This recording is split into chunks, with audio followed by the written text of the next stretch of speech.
अच्छा जी, चलें हम वापस आ गए हैं ब्रेक से। ठीक है, वो हम दोबारा इसको कंटिन्यू करते हैं। हमने अ, अभी तक आज की लैब में फॉर्म्स को डिस्कस किया है। ठीक है, तो फॉर्म्स के अंदर हमने देखा है कि हमने इनपुट टाइप के थ्रू हम फॉर्म के टैग के अंदर हम इनपुट टैग लेते हैं और उसके अंदर टाइप उसकी अगर टेक्स्ट दे दें तो टेक्स्ट फॉर्म क्रिएट होता है। पासवर्ड दे दें तो पासवर्ड के लिए एक टेक्स्ट बॉक्स क्रिएट होगा जिसमें हिडन पासवर्ड होगा। ठीक है, अगर हम उसकी टाइप पासवर्ड दे दें, उसकी टाइप चेक बॉक्स दे दें तो चेक बॉक्सेस क्रिएट होंगे मल्टीपल सिलेक्शन वाले। अगर हम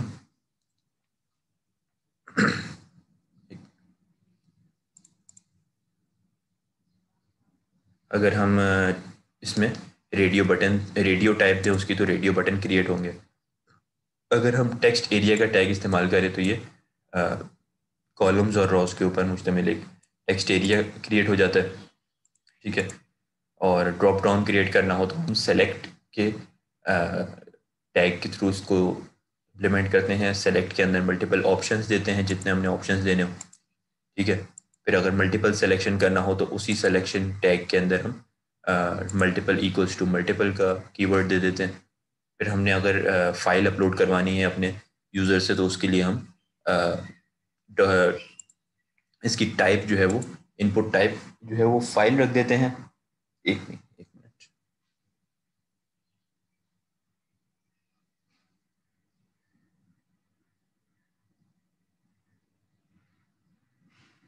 उसकी जो आपकी टाइप है उसको अगर आप इनपुट टाइप फाइल दे देंगे तो ये फाइल फोल्डर खोल देगा ताकि आप अपनी फाइल को अपलोड कर सकें।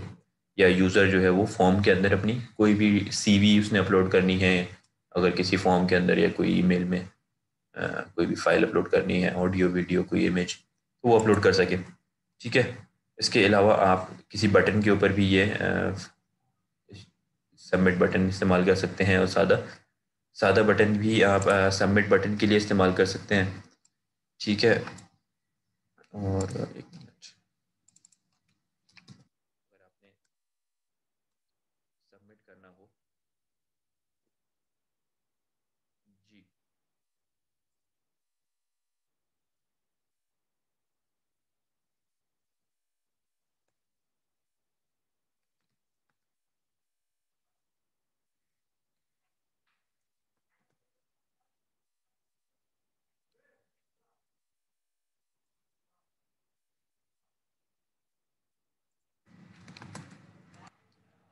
तो ये इस तरीके से आपका सबमिट बटन भी क्रिएट हो सकता है कि आप ये इनपुट टाइप सबमिट रख दें। ठीक है, और उसका वैल्यू उसमें जो भी आपने स्टोर करवानी है वो करा दें।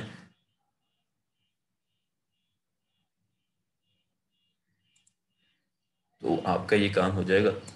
ठीक है, तो जब आप इस सबमिट बटन के ऊपर क्लिक करेंगे तो आपका जो भी एक्शन परफॉर्म हो रहा है आपके फॉर्म के अंदर, ठीक है, वो चीज़ परफॉर्म हो जाएगी। जैसे हमने साइन अप के ऊपर क्या रखा हुआ है कि अगर सबमिट हो बटन तो एक्शन परफॉर्म क्या हो रहा है फॉर्म में, thanks dot H T M L में H1 है। ठीक है, और जैसे ही हम इसको क्लिक करते हैं तो ये हमें थैंक्स.html के ऊपर ले जाता है। तो ये काम हो रहा है। इसके अलावा अब हमारे पास आता है labels and forms control. Label इतना इंपॉर्टेंट टैग तो वैसे नहीं है, लेकिन इसको समझ लें। लेबल का टैग आपका इस्तेमाल हो रहा होता है आपका जो भी लेबल है और आपका इनपुट का टैग है उन दोनों को रैप अप करने के लिए, ताकि उन दोनों के ऊपर आप एक साथ ही कोई CSS या जावास्क्रिप्ट को अप्लाई कर सके। आपका लेबल बेसिकली ये होता है, जैसे यहाँ पे ये फर्स्ट नेम लिखा है तो ये लेबल है। ठीक है, या फिर जैसे यहाँ पे हमने ये चीज़ दी हुई है आईपॉड तो ये एक लेबल है। ठीक है, ठीक है, यहाँ पे ये पॉप दिया हुआ है तो ये एक लेबल है। तो इस चीज़ को हम लेबल कह रहे होते हैं। तो एक ये लेबल और इनपुट का टैग जो है जो हमारी इनपुट टेक्स्ट एरिया क्रिएट करें, इन दोनों को रैप करने के लिए हम लेबल का इस्तेमाल करते हैं। ठीक है, टैग देते हैं। ठीक है, ओपनिंग, और यहाँ पर हमने लेबल को क्लोज कर दिया। अब हम आगे जाके इस एक लेबल के ऊपर कोई भी अब CSS की प्रॉपर्टी या जावास्क्रिप्ट की प्रॉपर्टी को अप्लाई कर सकते हैं। आप लोगों के ये इतना काम का नहीं है लेबल अभी इनिशियली, तो इसको आप लोग स्किप भी कर सकते हैं। वैसे बस ये टेक्स्ट और आपकी डिस्क्रिप्शन को और इनपुट फॉर्म को रैप अप करने के लिए इस्तेमाल हो रहा होता है। कुछ एग्जांपल्स वगैरह हैं वो आप देख लीजिएगा। ठीक है, इसके बाद हमारे पास आता है grouping form elements. Grouping form elements से क्या मुराद है कि आपके जितने भी इनपुट्स हैं, ठीक है, उन सारे इनपुट्स को आप चाह रहे हैं कि एक स्क्वायर बॉक्स क्रिएट हो, ठीक है, एक फॉर्म का एक लेआउट एक तरीके से हो और उसके अंदर एक ऊपर हेडिंग गिवन हो कि ये किस चीज़ का फॉर्म है, साइन अप का है, साइन इन का है, लॉगिन का है, किस चीज़ का फॉर्म है। वो एक हेडिंग क्रिएट हो और उसके अंदर तमाम लेबल्स या तमाम इनपुट्स हमारे पास आ जाए। तो वो करने के लिए आप फील्ड सेट टैग का इस्तेमाल करते हैं। आप एक फील्ड क्रिएट करते हैं फील्ड सेट टैग के थ्रू। हेडिंग उस की देने के लिए आप लेजेंड का इस्तेमाल करते हैं। हेडिंग ये अभी आपको पता लगेगा किस तरीके से आती है कि जो फील्ड सेट के थ्रू एक बॉक्स क्रिएट होगा, ठीक है, चारों तरफ, और उस बॉक्स के अंदर जो बॉर्डर है उस बॉक्स का, उस बॉर्डर के बीच के अंदर हेडिंग अगर आपने लिखवानी है कि बॉर्डर ब्रेक हो और हेडिंग लिखी हो, या अभी आप लोगों को दिखेगा इस तरह हो रहा है, तो वो लेजेंड के कीवर्ड के थ्रू होती है, लेजेंड के टैग के थ्रू होती है। और बाकी उसके अंदर आप अपने input type, email input type जो भी आप दे सकते हैं। ठीक है, तो इसको हम करते हैं तो समझ आएगा कि किस तरीके का आउटपुट आ रहा है।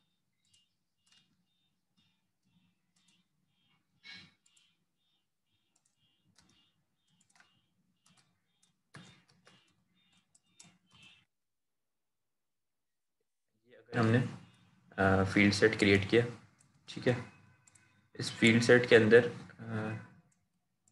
लेबल्स कुछ अलग हटा देते हैं।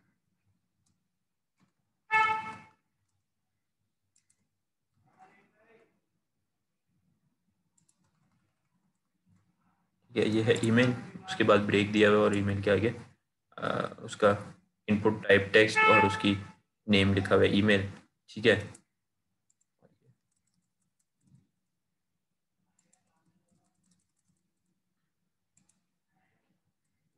ठीक है, ये तीन इनपुट्स लिए मैं, ठीक है, एक में ईमेल है, एक में मोबाइल है, एक में टेलीफोन है, सबकी टाइप टेक्स्ट दी हुई है और उसके ऊपर एक हेडिंग दी हुई है लेजेंड के अंदर कॉन्टैक्ट डिटेल्स की। ठीक है, और उसको एक फील्ड सेट के अंदर रैप कर दिया। तो ये होगा क्या, जब आप इसको रन करेंगे तो एक ही स्क्वायर बॉक्स क्रिएट होगा। ये देखें, एक फॉर्म की तरीके का स्क्वायर बॉक्स क्रिएट हुआ, चारों तरफ इसमें बॉर्डर है, ठीक है, और चारों तरफ बॉर्डर होने के बाद जो यहाँ पे हेडिंग है, यानी कि लेजेंड के टैग में हमने जो लिखा है कि ये कॉन्टैक्ट डिटेल्स का फॉर्म है। आपने देखा होगा ऐसे इस तरीके के फॉर्म्स होते हैं कि जिसके अंदर जैसे आप एडमिशन फॉर्म भर रहे हैं, उसके अंदर इस तरीके के मल्टीपल फील्ड सेट क्रिएट हुए होंगे, जिसमें एक होगा पर्सनल इंफॉर्मेशन, उसमें यहाँ पे ये एक तरीका है लिखने का, पर्सनल डिटेल्स, यहाँ पे कॉन्टैक्ट इन्फॉर्मेशन, यहाँ एजुकेशनल डॉक्यूमेंट्स, इस तरीके से मल्टीपल लिखे होते हैं। तो वो आप क्रिएट कर सकते हैं और ये इसके बॉर्डर को ब्रेक करके बीच में उसकी हेडिंग लिखी हुई होगी। ये लेजेंड के थ्रू हो रहा होता है। ठीक है, अगर लेजेंड रिमूव कर दूंगा तो ये प्लेन हेडिंग बन जाएगी। ठीक है, लेजेंड करूंगा तो ये इसके बॉर्डर्स को ब्रेक करके यहाँ पे हेडिंग लिख रहे हैं। बाकी वो सिंपल आपके सामने है कि भाई ये इनपुट टाइप टेक्स्ट इसमें भी है, इसमें भी, तो ये इस तरीके से क्रिएट हो जाएगा। ठीक है, अच्छा, अब आप, ये हो गई फील्ड सेट की कहानी। ठीक है, कि फील्ड सेट के अंदर एक फील्ड सेट क्रिएट हुआ, उसके अंदर आपने अपनी इनपुट टाइप्स दे दी और लेजेंड के थ्रू उसकी हेडिंग दे दी। ठीक है, फिर चीज़ आती है फॉर्म वैलिडेशन। फॉर्म वैलिडेशन क्या है कि जैसे मैं इसके ऊपर जा रहा हूँ, अब मैं यहाँ पे कोई चीज़ सबमिट नहीं की, ठीक है, ठीक है, मैं सिर्फ ये जाके साइन अप करता हूँ तो ये कहता है व्हाट्स योर नेम। ये एक वैलिडेशन है कि इसमें इसने इस एलिमेंट को या इस को रिक्वायर्ड किया हुआ है कि ये रिक्वायरमेंट है, लाजमी आपने देना है, इसके बगैर साइन अप नहीं होगा। ठीक है, तो आप ये किसी एक के ऊपर भी अप्लाई कर सकते हैं, मल्टीपल पे भी अप्लाई कर सकते हैं। तो ये चीज़ कहलाती है फॉर्म वैलिडेशन। ठीक है, तो फॉर्म वैलिडेशन अप्लाई किस तरह करते हैं, आपका कोई भी लेबल है, ठीक है, तो आप उसके अंदर रिक्वायर्ड इक्वल्स टू रिक्वायर्ड कर दें। तो क्या होगा कि जब तक वो चीज़ सबमिट नहीं होगी, आपका फॉर्म आगे सबमिट नहीं होगा। जैसे अगर मेरे पास ये फॉर्म है, ठीक है, इसके अंदर मैं ये जो यूज़र नेम है या पासवर्ड है, पासवर्ड के अंदर क्या करता हूँ कि मैं रिक्वायर्ड इक्वल्स टू रिक्वायर्ड कर देता हूँ। ठीक है, अब जब मैं इधर जाऊँगा, मैं यहाँ पे कोई भी पहले यहाँ ये वैल्यू दी हुई है, यहाँ कुछ भी दिया हुआ है, इसको भी सेलेक्ट किया हुआ है, इनको भी सेलेक्ट किया हुआ है। ठीक है, और यहाँ से कोई फाइल भी अपलोड की हुई है सपोज़। ठीक है, और सब कुछ भी अपलोड किया हुआ है। ठीक है, उसके बाद जब मैं जाता हूँ मेरा साइन अप बटन के ऊपर, जब मैं साइन अप पे क्लिक करूँगा तो ये सबमिट हो रहा है। ठीक है, एक मिनट।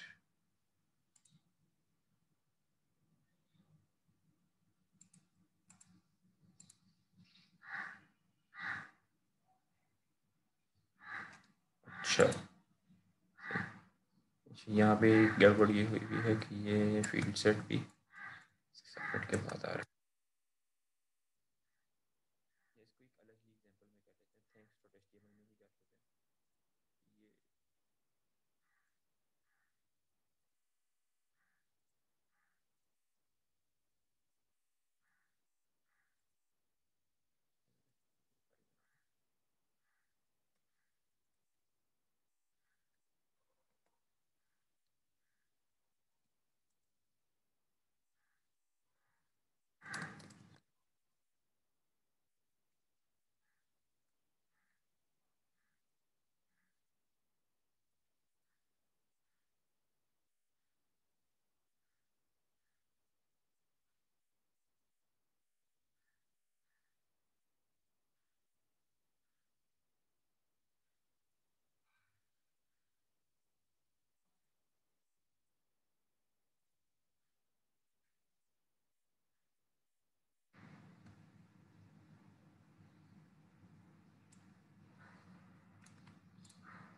आप देखेंगे कि ये एक यूज़र नेम और पासवर्ड और एक सबमिट बटन मैंने क्रिएट किया है। ठीक है, ये यूज़र नेम के अंदर इनपुट टाइप टेक्स्ट, ठीक है, उसमें पासवर्ड, और इन दोनों के अंदर रिक्वायर्ड इक्वल्स टू रिक्वायर्ड किया हुआ है। ठीक है, क्या होगा जब मैं ये इसमें कुछ भी डाल देता हूँ, इसमें कुछ भी नहीं डालता, तो सबमिट करने पे ये कहेगा कि please fill out this form. ठीक है, अब मैं यहाँ पे सब इसको रिमूव कर देता हूँ और यहाँ पे कुछ भी पासवर्ड डाल देता हूँ, और फिर मैं इसको सबमिट करने की कोशिश करूँगा तो ये कहेगा please fill out this form. इसके बगैर ये सबमिट नहीं होगा, लेकिन मैं इसको कर देता हूँ, फिर ये सबमिट हो जाएगा। ठीक है, तो ये चीज़ कि अगर ये कोई भी एक को भी आप रिक्वायर्ड कर देंगे, यानी कि यहाँ पे अगर हम ये चीज़ देखें,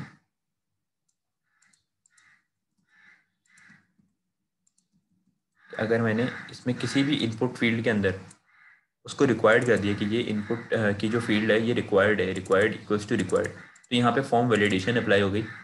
अब ये जब तक ये वाली फील्ड मौजूद नहीं होगी, इसमें कोई टेक्स्ट इनपुट नहीं होगा, तो ये सबमिट नहीं होगा। ठीक है, मैं चाहूँ तो एक के ऊपर भी लगा सकता हूँ, दो पे भी लगा सकता हूँ, जिस जिस फील्ड को मैंने रिक्वायर करना है, ठीक है, उसके ऊपर मैं ये वैलिडेशन लगा सकता हूँ। तो ये होती है फॉर्म वैलिडेशन। ठीक है, इसके बाद आप लोगों ने देखा कि जैसा आपका असाइनमेंट का टास्क नंबर 3 है, उसमें ये साइन अप फॉर्म क्रिएट करना है, तो उसके अंदर ये डेट ऑफ बर्थ वगैरह गिवन है।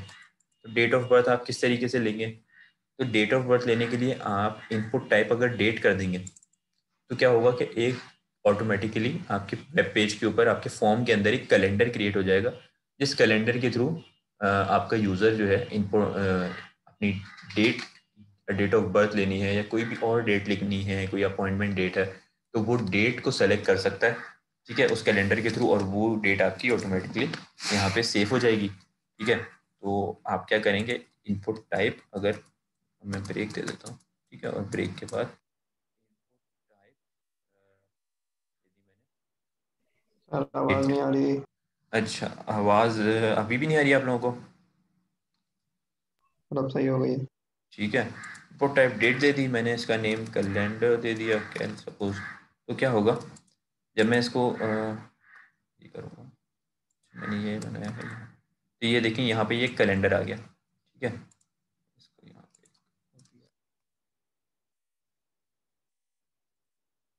यहाँ कैलेंडर आ गया। अब इस कैलेंडर में क्या है, मैं इस कैलेंडर पे क्लिक करता हूँ तो ये मेरे पास पूरा कैलेंडर खुल जाता है। यहाँ मैं चाहूँ तो टुडे करूँगा तो मेरी सिस्टम की डेट आ जाएगी, क्या आज डेट है। चाहूँ तो मैं इसमें से कोई भी मंथ ईयर सेलेक्ट कर सकता हूँ, ठीक है, और अपनी डेट को सेट कर सकता हूँ, ठीक है। तो ये कैलेंडर आ जाएगा अगर आप इनपुट टाइप डेट दे देंगे। आप चाहें तो आप इस साइन अप फॉर्म के अंदर भी ये अलग अलग फॉर्म्स या अलग अलग ड्रॉप डाउन ना क्रिएट करें, ठीक है।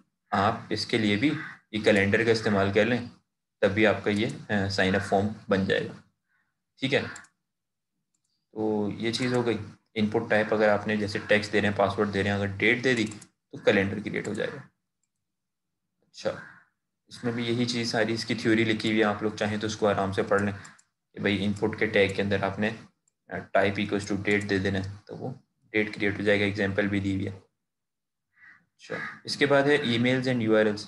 अगर आप इनपुट टाइप, जैसे हम इनपुट टाइप टेक्स्ट दे रहे थे या इनपुट टाइप पासवर्ड दे रहे थे, इस तरीके से इनपुट टाइप अगर आप ईमेल देंगे तो वो सिर्फ ईमेल टाइप का ही इनपुट लेगा, यानी कि उसके अंदर जब तक ऐट का सिंबल नहीं होगा वो उसको ईमेल कंसिडर नहीं करेगा और वो उसको सबमिट नहीं करेगा। अगर यूआरएल है तो यूआरएल टाइप का, यानी कि जिसके अंदर डॉट कॉम आ रहा है या आगे में कोई ना कोई डॉट पी के आ रहा है, तो वो इस तरीके का जब तक इनपुट नहीं होगा वो उसको यूआरएल कंसिडर नहीं करेगा। तो अगर आप इनपुट टाइप सपोज मैं यहाँ पे दे देता हूँ ईमेल, ठीक है।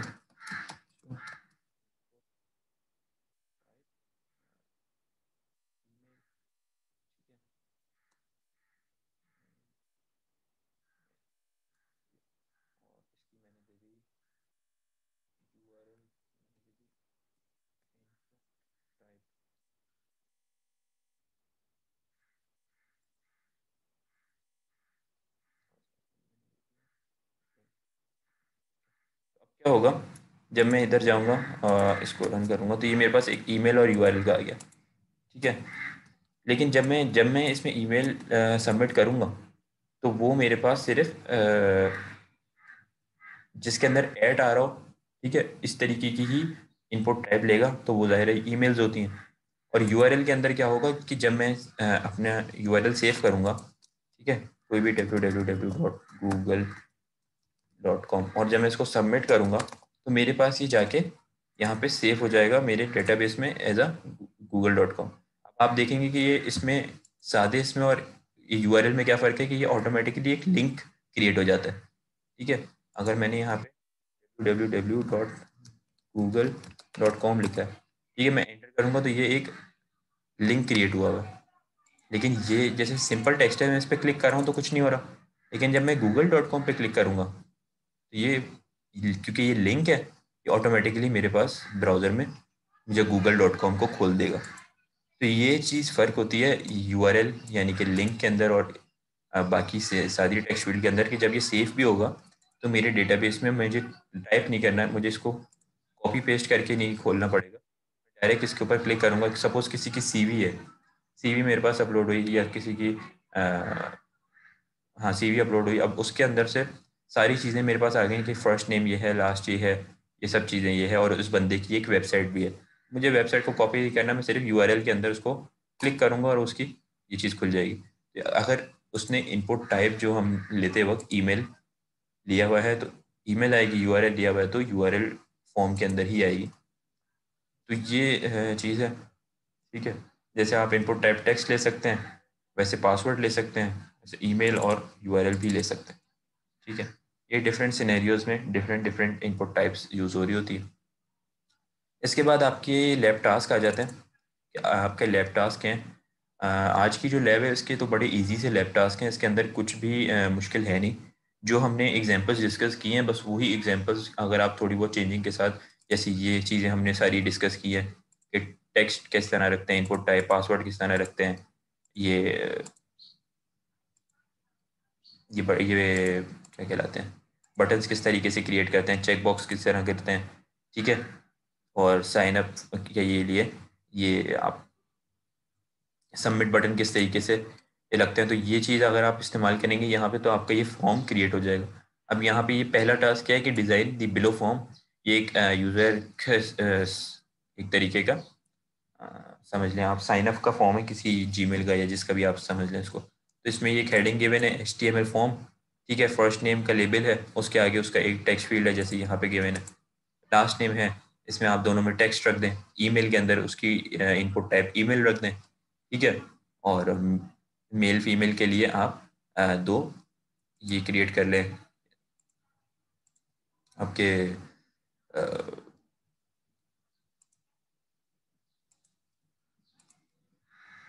रेडियो बटन जो हैं, ठीक है। रेडियो बटन क्रिएट कर लें मेल और फीमेल के लिए।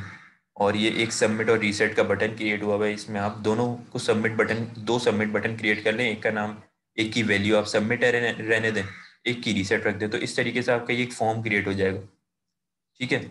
इस फॉर्म को क्रिएट करने में किसी को कोई इशू या एरर या कोई चीज़ समझ नहीं आई हो तो वो बता दें।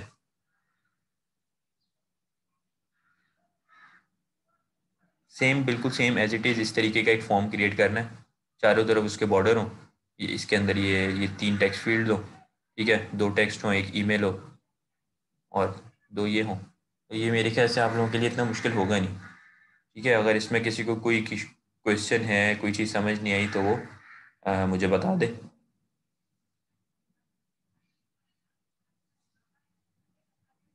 ठीक है, ठीक है, इजी हो जाएगा। इसके अलावा अब सेकंड आपके पास जी, सेकंड टास्क आपका ये है कि आपने इस तरीके का एक ये पर्सनल हिस्ट्री फॉर्म क्रिएट करना है, ठीक है। ये इसका बैकग्राउंड कलर है, ये इसके चारों तरफ बॉर्डर हैं, और उसके अंदर ये एक पर्सनल डिटेल्स हैं, फिर एक एजुकेशनल क्वालिफिकेशन है। इसमें भी आपने इसको टेक्स्ट रख दिया, इसका इनपुट टाइप, इसका पासवर्ड, इसका ईमेल, इनके अंदर आपने, आपको पता है कि क्या इस्तेमाल करना है, ठीक है। और यहाँ आपने कॉन्टैक्ट के लिए भी टेक्स्ट फील्ड इस्तेमाल कर ली। फिर यहाँ आपने एक ड्रॉप डाउन क्रिएट किया डिग्री के लिए कि कौन सी इधर डिग्री है, ठीक है। ये कोई बैचलर्स है या जो भी है, और इंजीनियरिंग में सेलेक्ट कर लिया कि भाई ये कौन सी वाली इंजीनियरिंग है, कोई इलेक्ट्रिकल है, मैकेनिकल है, या जो भी है, ठीक है।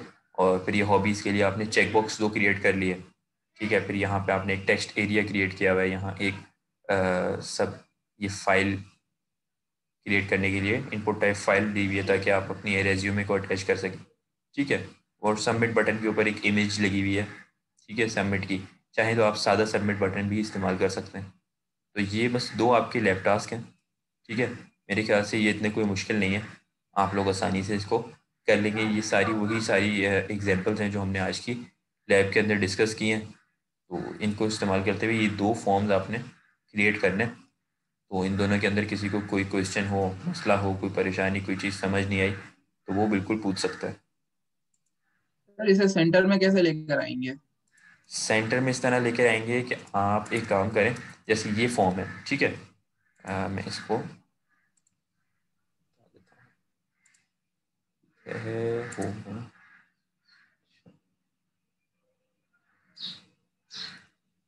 अब आप क्या करें, ये आपने इसके ऊपर CSS अप्लाई करते हैं। आप सपोज इसको एक डिव की टैग में ले लें, डिवीजन की तौर पर, ठीक है। डिव में लें, ठीक है, और इसको यहाँ पे डिव को क्लोज कर दें, ठीक है। और आप क्या करें कि आप सपोज एक्सटर्नल भी कर सकते हैं, इंटरनल भी। आप सपोज इसको, ठीक है, हाँ, टेक्स्ट अलाइन सेंटर से आ जाएगा। आप चाहे तो टेक्स्ट अलाइन सेंटर से भी कर सकते हैं, सेंटर के टैग से भी कर सकते हैं। तो आप एक काम किया आपने, आपने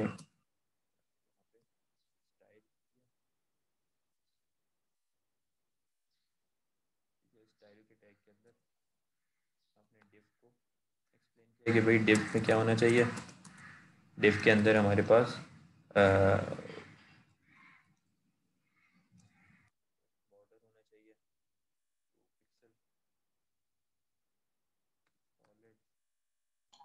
पिक्सल सर सेंटर का टैग यूज होता है बॉडी में? बिल्कुल यूज़ हो जाता है, सेंटर का टैग यूज़ हो जाता है। अच्छा, और इसके अलावा आप सेंटर ओपनिंग और सेंटर क्लोजिंग के दरमियान जो भी चीज़ लिखेंगे वो आपके वेब पेज के बीच सेंटर में आ जाएगी, ठीक है। और आपने इसका बैकग्राउंड कलर दे दिया, सपोज आपने ग्रीन, ठीक है।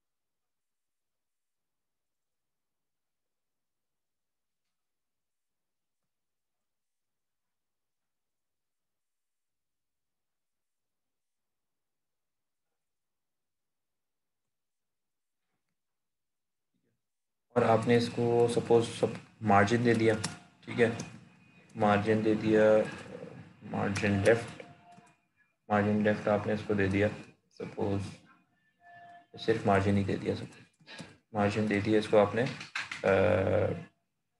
200 पिक्सल, तो ये बिल्कुल सेंटर में आ जाएगा, ठीक है। या फिर आपने इसको 100 पिक्सल दे दिया।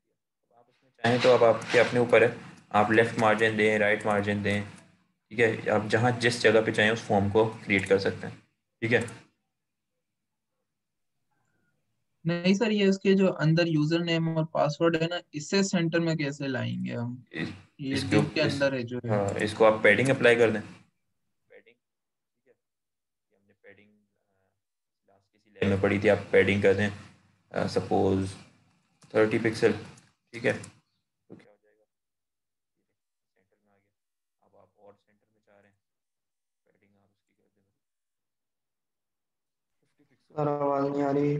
हाँ पैडिंग आपने इसकी 50 पिक्सल कर दी है और ये बॉर्डर से हट गया, ये आपके अपने ऊपर है। आप मार्जिन्स को अप्लाई कर सकते हैं बाहर, उसके लिए पैडिंग को अप्लाई कर सकते हैं इंटरनल उसकी चीज़ को देखने के लिए, ठीक है। इस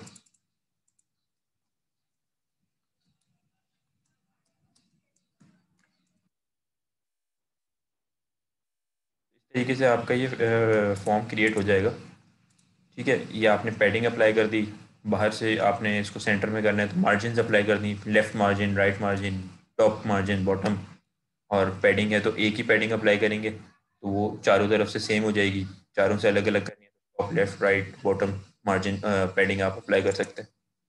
तो ये मार्जिन और पैडिंग्स के यूज़ करते हैं आप, सेंटर में भी कर सकते हैं अपने हिसाब से, ठीक है। और बाकी इसका बैकग्राउंड कलर, बॉर्डर वगैरह चेंज कर सकते हैं, ठीक है। तो इसके अंदर और तो मेरे ख्याल से कोई इशू नहीं होगा, ठीक है। ये टास्क सबको समझ आ गया, तो ये टास्क आप लोग वैसे तो ये अगर आप लोग अभी भी बैठेंगे तो आप लोगों के आधे घंटे के अंदर अंदर ये टास्क हो जाएंगे दोनों, और आप सबमिट कर सकते हैं। वैसे आपके पास कल 11:59 तक का टाइम है, ठीक है। सर चेक बॉक्स का इनपुट बता दें, चेक बॉक्स ये वाले चेक बॉक्स को हमने डिस्कस किया था किस तरीके से क्रिएट करते हैं, कि अगर आप इनपुट टाइप जो है वो चेक बॉक्स रख दें तो आपका ये चेक बॉक्स क्रिएट हो जाएगा। जैसे यहाँ पे हमने इनपुट टाइप जो है वो चेक बॉक्स रखी हुई है, ठीक है, और इसके अंदर आपने वैल्यूज़ दे दें कि भाई क्या रखनी है, मेल, फीमेल और व्हाट्सएवर, ठीक है, और जिसको आपने चेक रखना है वो रख दें, और आगे आपने शो क्या करवाना है वो आप यहाँ पे एक लेबल दे दें कि आपका चेक बॉक्स क्रिएट हो जाएंगे, ठीक है। इनपुट टाइप अगर आप चेक बॉक्स रख देंगे ना तो आपका ये काम हो जाएगा, ठीक है। इसके बाद हम ये दो टास्क तो हो गए, उसके बाद हम असाइनमेंट को देख लेते हैं कि हमने जो असाइनमेंट दिया हुआ है ये तो बहुत आसान सी इजी लैब थी, ठीक है, इसके अंदर कोई इतनी मुश्किल हार्ड एंड फास्ट चीज़ें नहीं थी, ठीक है। और फिर भी किसी को कोई मसला है, कोई क्वेश्चन है तो वो पूछ सकता है। अभी हम आ जाते हैं असाइनमेंट पे। असाइनमेंट मेरे ख्याल से मोस्टली स्टूडेंट्स ने कुछ ने हो सकता है कर भी लिया हो, कुछ ने अभी स्टार्ट किया हो, कुछ ने स्टार्ट नहीं किया हो, तो वो देख लें। असाइनमेंट में आपके पास ये है कि आपके पास एक पहला क्वेश्चन है, आपने एक दराज की जो होम पेज है, फर्स्ट पेज है, अगर आप यहाँ पे दराज लिखें भी तो आपके पास जो फर्स्ट होम पेज आता है ये आपने होम पेज क्रिएट करना है यूजिंग div टैग। आपने जो एक लैब की थी last time, lab number I think 5 जो की थी, जिसके अंदर हमने 5 भी नहीं, लैब नंबर 5 और 4 शायद की थी, एक ग्रुपिंग एलिमेंट्स विद HTML और ग्रुपिंग एलिमेंट विद CSS, जिसके अंदर हमने हेडर्स को देखा था, फुटर्स को देखा था, डिविजन्स को देखा था कि डिव किस तरह क्रिएट करते हैं, सेक्शन, नेविगेशन, इमेज, कलर, ये सब किस तरीके से क्रिएट करते हैं, ये चीज़ें हमने देखी थी। तो इसको देखते हुए आपने ये वेबसाइट का एक लेआउट क्रिएट करना है, ठीक है। और इसके अंदर क्या है कि आपको स्क्रीनशॉट्स गिवन है, अच्छा इसमें ज़्यादा कुछ नहीं करना, आपने बस एक हेडर क्रिएट करना है, एक फुटर क्रिएट करना है जैसे ये क्रिएट हुआ है, सेम टू सेम भले ना हो, लेकिन लेआउट सेम हो, इमेजेस वगैरह भले आप चेंज कर सकते हैं उसके अंदर, तो उसमें ऐसा कोई इशू नहीं है। कलर स्कीम आप थोड़ी बहुत चेंज कर सकते हैं, और लेकिन लेआउट तकरीबन सेम होना चाहिए। पहले एक हेडर क्रिएट हो रहा है, यहाँ पे ये एक हेडर है, इसमें एक ऊपर बैनर बना हुआ है, ठीक है, इमेज कोई भी आप दे दें, कोई इसमें फंक्शनैलिटी की ज़रूरत नहीं है, सिर्फ लेआउट ही होना चाहिए, ठीक है, कोई उसमें वर्किंग किसी चीज़ की ज़रूरत नहीं है, ठीक है। जैसे अब यहाँ पे इसकी हेडर के अंदर, ये हेडर यहाँ पे शो हो रहा है, इसका दराज का लोगो दिया हुआ है, तो ये लोगो आ जाए इमेज के थ्रू। एक सर्च बार आ रहा है, तो सर्च बार की जगह क्या आ जाए, अपने जो आपकी फॉर्म की लैब्स में देखा है, इनपुट टाइप आप टेक्स्ट रख दें, ठीक है, और उसका साइज़ बढ़ा दें, तो ये इस तरीके से आ जाएगा। फिर उसके अंदर सबमिट बटन उसी के साथ दे दें इमेज वाला, तो उसके अंदर ये एक इमेज वाला सबमिट बटन आ जाएगा, ठीक है। इस तरीके से ये एक हेडर क्रिएट हो जाएगा, इसमें मल्टीपल ऊपर जो भी हेडिंग्स वगैरह दिए हुए हैं ये आप दे दें। फिर आपके पास ये एक इमेज आ रही है, फिर ये एक साइड बार क्रिएट हो रहा है, जिसके अंदर कुछ ना कुछ आपकी कैटेगरीज हैं, ठीक है। ये साइड बार एक क्रिएट हो जाए, जो हमने लैब के अंदर भी किया हुआ है। आप चाहें तो इसको वर्टिकली भी कर सकते हैं और हॉरिजॉन्टली भी क्रिएट कर सकते हैं, ठीक है, कोई इशू नहीं है। फिर आपके पास ये आ रहा है दराज मॉल, डी मॉल, ये यानी कि ये दराज की प्रोडक्ट्स हैं, दराज की वेबसाइट्स हैं, इस पर आप जा सकते हो। तो ये इसके लिए आप अलग अलग या तो सेक्शन क्रिएट कर लें, या आप चाहें तो एक ही सेक्शन के अंदर आप लिस्ट क्रिएट करके, ठीक है, उसको जैसे हमने एक लैब में किया था कि इनलाइन ब्लॉक करके, उसकी टाइप को इनलाइन ब्लॉक करके सबको सेम लाइन में ले आए आप लिस्ट के अंदर, और उसके बाद अनऑर्डर्ड लिस्ट में, और उसकी अनऑर्डर्ड लिस्ट की जो टाइप होती है, ठीक है, उसके अंदर आप इमेज लगा लें, या फिर आप अलग से हर किसी के अंदर एक छोटी छोटी इमेज लगा लें। इस तरीके से ये एक क्रिएट हो जाएगा हेडर।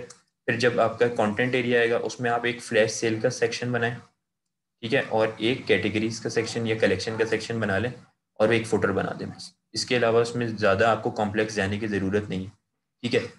ये फ्लैश सेल के सेक्शन में क्या है, आपने एक सेक्शन क्रिएट किया, उसका बैकग्राउंड कलर वगैरह सेट किया, ठीक है, और उसके बाद एक तो वेबसाइट का एक पूरा बैकग्राउंड कलर है, ग्रे कलर स्कीम जो है, और उसके बाद ये एक सेक्शन की वाइट है, इसकी अलाइनमेंट और इसकी हाइट विड्थ वगैरह आपने सेट की। फिर इसके अंदर ये एक सेक्शन, दूसरा सेक्शन, तीसरा, ये एक सेक्शन के अंदर ही मल्टीपल 6 और सेक्शंस हैं, हर किसी के अंदर एक इमेज लगी हुई है, एक पैराग्राफ लिखा है, एक हेडिंग गिवन है कोई प्राइस की, फिर एक इमेज है, सबकी आप इमेज की हाइट विड्थ सेम रख दें, ठीक है। ये एक लाइन के अंदर ये 6 आ जाए बस, और इसमें कोई फंक्शनैलिटी की ज़रूरत नहीं है, सिंपल ये लेआउट क्रिएट हो जाए। उसके बाद ये आप कलेक्शंस का भी बना सकते हैं, या फिर कैटेगरीज का भी एक है, आप कैटेगरीज को भी इस्तेमाल कर सकते हैं, जैसे यहाँ पे ये कैटेगरीज है, ठीक है, तो ये कैटेगरीज को भी इस्तेमाल कर सकते हैं। तो इस तरीके से आपने ये क्रिएट करना है। यहाँ पे भी ये 4 एक इन लाइन हो, 4 एक लाइन में हो, तो ये अलग अलग आप 2 लिस्ट क्रिएट कर लें, और उसके अंदर ये, या फिर 2 ये सेक्शन, एक सेक्शन के अंदर आप मल्टीपल सेक्शंस क्रिएट कर लें। और इमेजेस वगैरह आप अपनी मर्ज़ी की भी लगा सकते हैं, वो आपके अपने ऊपर है, जिस तरह की आप स्टाइलिंग करना चाहें, जिस तरह के कलर्स रखना चाहें बैकग्राउंड, और लेकिन लेआउट तकरीबन सेम होना चाहिए एज दराज, ठीक है। तो इसमें आप लोगों की अच्छी खासी लर्निंग हो जाएगी।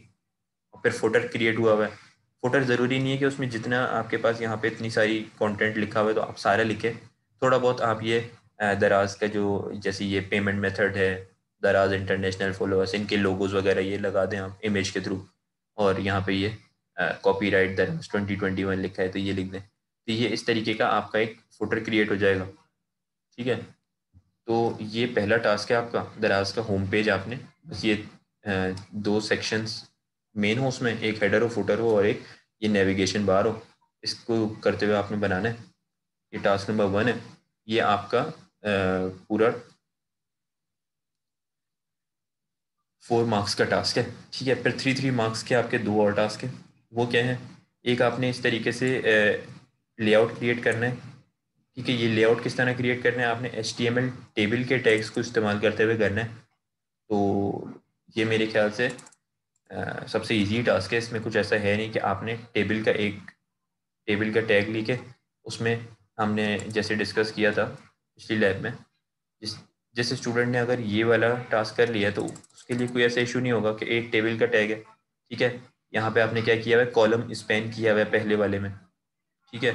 और अगर आप इसमें रोज और कॉलम्स कम रखते हैं, ठीक है, यानी कि आप इसके अंदर 3 रोज रखते हैं, ठीक है, और हर उसके अंदर दो दो टेबल डेटा रख देते हैं, और पहले वाले के जो 2 टेबल डेटा उनको आप कॉलम स्पैन कर दें, दूसरा वाला जो उसमें भी कॉलम स्पैन कर दें, और इन दोनों के अंदर ना करें, ठीक है, और इन दोनों की आप हाइट और विड्थ अपने हिसाब से जिस तरह की इसमें गिवन है इस तरह की दे दें।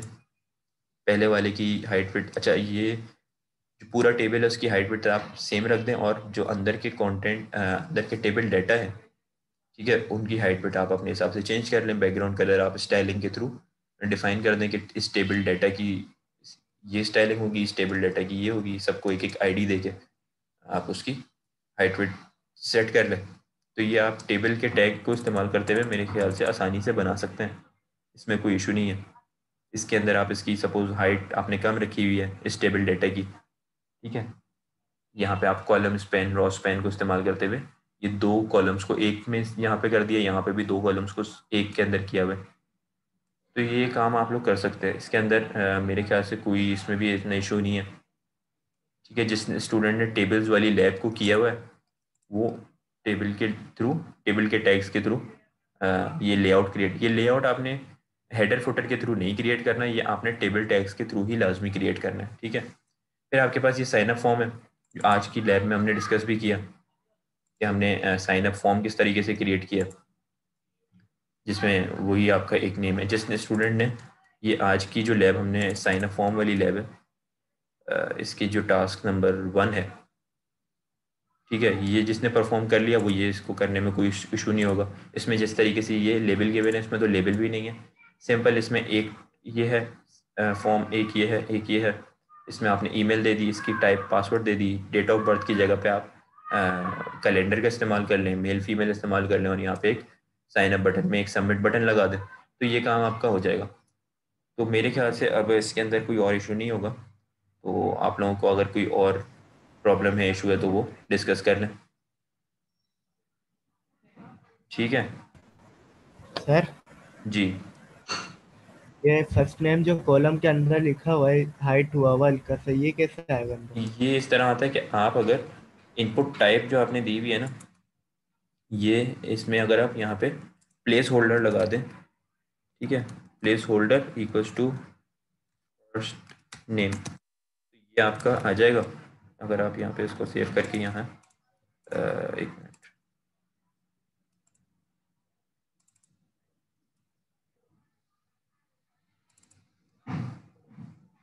जाएंगे तो ये देखिए यहाँ पे ये फर्स्ट नेम लाइट से लिखा हुआ है, जब ये आप करेंगे तो ये प्लेस होल्डर के थ्रू आप कर सकते हैं, ठीक है, प्लेस होल्डर और उसके आगे आप उसके अंदर लिख दें, ठीक है।